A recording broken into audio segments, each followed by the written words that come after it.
Jó, capítulo 21.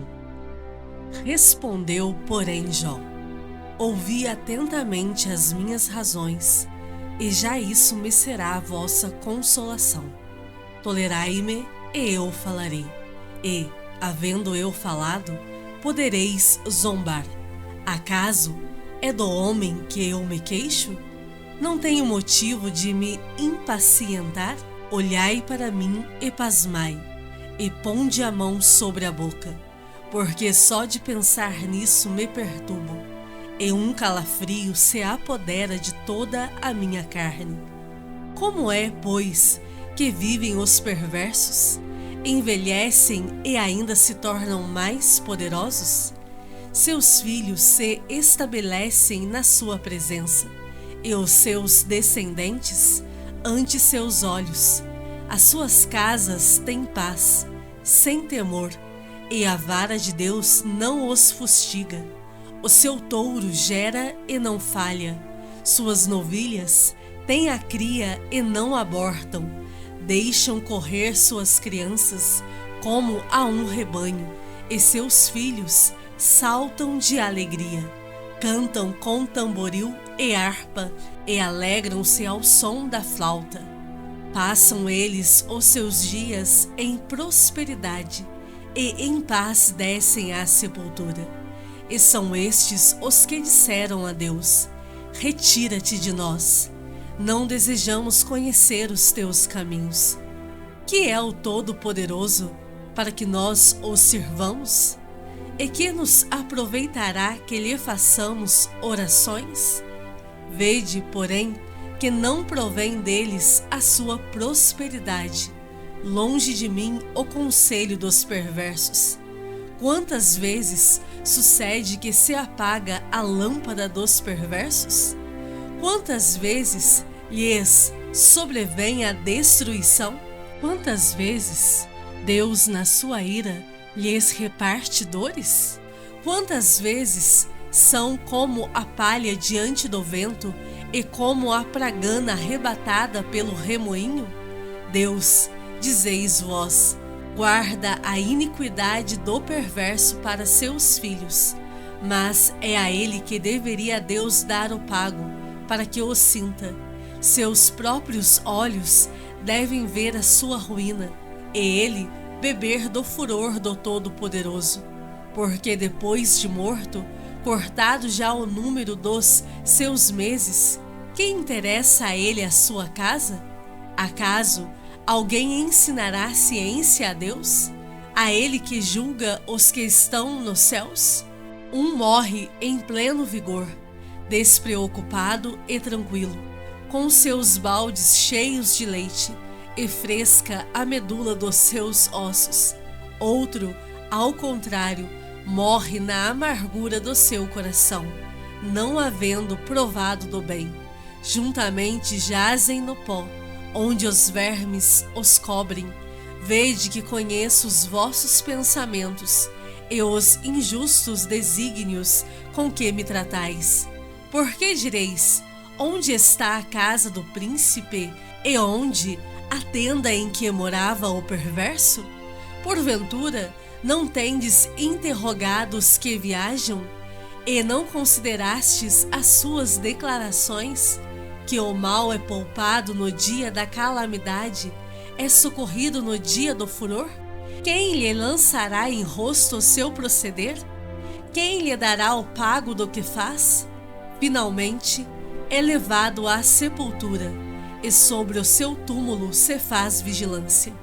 Os torrões do vale lhe são leves, todos os homens o seguem, assim como não tem número os que foram adiante dele.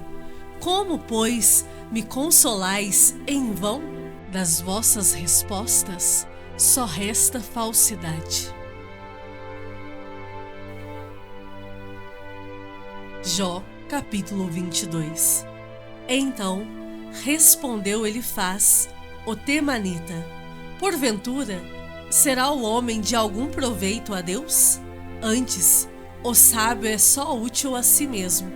Ou tem o Todo-Poderoso interesse em que sejas justo? Ou algum lucro em que faças perfeitos os teus caminhos? Ou te repreende pelo teu temor de Deus, ou entra contra ti em juízo? Porventura, não é grande a tua malícia e sem termo as tuas iniquidades? Porque sem causa tomaste penhores a teu irmão, e aos seminus despojaste das suas roupas. Não deste água a beber ao cansado, e ao faminto retiveste o pão.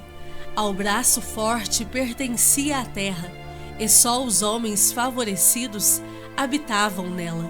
As viúvas despediste de mãos vazias, e os braços dos órfãos foram quebrados. Por isso estás cercado de laços, e repentino pavor te conturba. Ou trevas em que nada vês, e águas transbordantes te cobrem. Porventura, não está Deus nas alturas do céu? Olha para as estrelas mais altas, que altura! E dizes, que sabe Deus? Acaso poderá ele julgar através de densa escuridão? Grossas nuvens o encobrem, de modo que não pode ver. Ele passeia pela abóboda do céu. Queres seguir a rota antiga que os homens iníquos pisaram? Estes foram arrebatados antes do tempo. O seu fundamento, uma torrente o arrasta. Diziam a Deus, retira-te de nós. E, que pode fazer-nos o Todo-Poderoso? Contudo, ele encherá de bens as suas casas. Longe de mim o conselho dos perversos. Os justos o veem e se alegram, e o inocente escarnece deles, dizendo, na verdade, os nossos adversários foram destruídos, e o fogo consumiu o resto deles. Reconcilia-te, pois, com ele e tem paz, e assim te sobrevirá o bem. Aceita, peço-te, a instrução que profere e põe as suas palavras no teu coração. Se te converteres ao Todo-Poderoso, serás restabelecido. Se afastares a injustiça da tua tenda e deitares ao pó o teu ouro e o ouro de Ofir entre pedras dos ribeiros, então o Todo-Poderoso será o teu ouro e a tua prata escolhida. Deleitar-te-ás, pois, no Todo-Poderoso, e levantarás o rosto para Deus. Orarás a Ele, e Ele te ouvirá, e pagarás os teus votos. Se projetas alguma coisa, ela te sairá bem, e a luz brilhará em teus caminhos. Se estes descem, então dirás, para cima, e Deus salvará o humilde, e livrará até ao que não é inocente. Sim, será libertado, graças à pureza de tuas mãos. Salmos de número 53. Diz o insensato no seu coração, não há Deus. Corrompem-se e praticam iniquidade, já não há quem faça o bem. Do céu, olha Deus para os filhos dos homens, para ver se há quem entenda, se há quem busque a Deus. Todos se extraviaram e juntamente se corromperam. Não há quem faça o bem, não há nem sequer um. Acaso não entendem os obreiros da iniquidade? Esses que devoram o meu povo como quem come pão?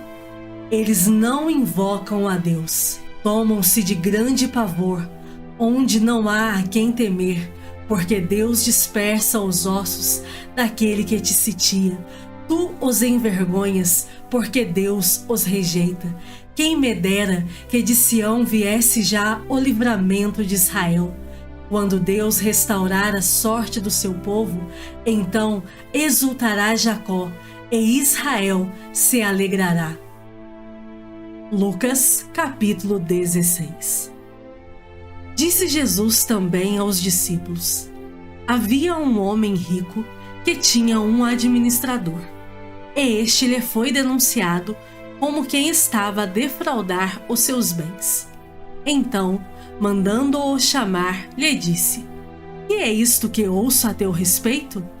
Presta contas da tua administração, porque já não podes mais continuar nela. Disse o administrador consigo mesmo: que farei, pois o meu senhor me tira a administração? Trabalhar na terra não posso, também de mendigar tenho vergonha. Eu sei o que farei, para que, quando for demitido da administração, me recebam em suas casas. Tendo chamado cada um dos devedores do seu senhor, disse ao primeiro: quanto deves ao meu patrão? Respondeu ele: 100 cados de azeite. Então disse: toma a tua conta, assenta-te depressa e escreve 50. Depois perguntou a outro: tu quanto deves? Respondeu ele: 100 coros de trigo. Disse-lhe: toma a tua conta e escreve 80. E elogiou o Senhor o administrador infiel, porque se houvera atiladamente, porque os filhos do mundo são mais hábeis na sua própria geração do que os filhos da luz. E eu vos recomendo: das riquezas de origem iníqua fazei amigos, para que, quando aquelas vos faltarem, esses amigos vos recebam nos tabernáculos eternos. Quem é fiel no pouco, também é fiel no muito. E quem é injusto no pouco, também é injusto no muito. Se, pois, não vos tornastes fiéis na aplicação das riquezas de origem injusta, quem vos confiará a verdadeira riqueza? Se não vos tornastes fiéis na aplicação do alheio, quem vos dará o que é vosso? Ninguém pode servir a dois senhores, porque ou há de aborrecer-se de um e amar ao outro, ou se devotará a um e desprezará ao outro. Não podeis servir a Deus e às riquezas. Os fariseus, que eram avarentos, ouviam tudo isto e o ridiculizavam. Mas Jesus lhes disse: vós sois os que vos justificais a vós mesmos diante dos homens, mas Deus conhece o vosso coração. Pois aquilo que é elevado entre homens é abominação diante de Deus. A lei e os profetas vigoraram até João. Desde esse tempo vem sendo anunciado o evangelho do reino de Deus, e todo homem se esforça por entrar nele. E é mais fácil passar o céu e a terra do que cair um tio sequer da lei. Quem repudiar sua mulher e casar com outra, comete adultério. E aquele que casa com a mulher repudiada pelo marido, também comete adultério. Ora, havia certo homem rico que se vestia de púrpura e de linho finíssimo e que, todos os dias, se regalava esplendidamente. Havia também certo mendigo chamado Lázaro, coberto de chagas, que jazia à porta daquele, e desejava alimentar-se das migalhas que caíam da mesa do rico, e até os cães vinham lamber-lhe as úlceras. Aconteceu morrer o mendigo e ser levado pelos anjos para o seio de Abraão. Morreu também o rico e foi sepultado. No inferno, estando em tormentos, levantou os olhos e viu ao longe a Abraão e a Lázaro no seu seio. Então, clamando, disse: Pai Abraão, tem misericórdia de mim, e manda a Lázaro que molhe em água a ponta do dedo e me refresque a língua, porque estou atormentado nesta chama. Disse, porém, Abraão: Filho, lembra-te de que recebeste os teus bens em tua vida, e Lázaro igualmente os males. Agora, porém, aqui ele está consolado, tu em tormentos. E, além de tudo, está posto um grande abismo entre nós e vós, de sorte que os que querem passar daqui para vós outros não podem, nem os de lá passar para nós. Então replicou: Pai, Eu te imploro que o mandes à minha casa paterna, porque tenho 5 irmãos, para que lhes dê testemunho, a fim de não virem também para este lugar de tormento. Respondeu Abraão: eles têm Moisés e os profetas. Ouçam-nos. Mas ele insistiu: não, pai Abraão, se alguém dentre os mortos for ter com eles, arrepender-se-ão. Abraão, porém, lhe respondeu: se não ouvem a Moisés e aos profetas, tampouco se deixarão persuadir, ainda que ressuscite alguém dentre os mortos.